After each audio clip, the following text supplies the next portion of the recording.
So karon mayong hapon sa inyong tanan no na nami diri karon sa Tadiko na sad di risbaka na mo diri kay naputol lang masag kuan ay mo pay pag uli na mo na sangit man na pud ang sakyanan diri naputol na pong wire. So mo ni dahilan no mo ni siya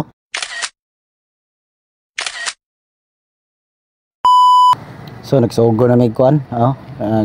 amo nang gikat-kat tong mga wire amo ang gi panguha tong mga putol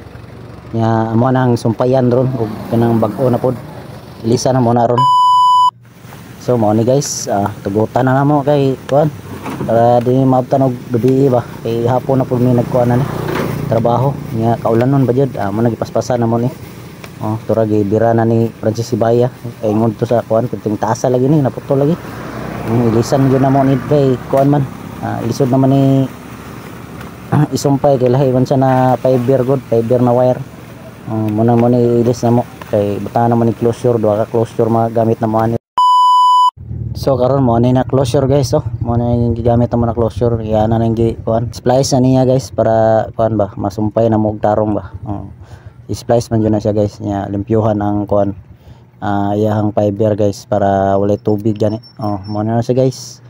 pag umana niya yan na nang gipang tao di ang tao na niya kay umana na siya sumpay gamit itong machine so mo lang guys hi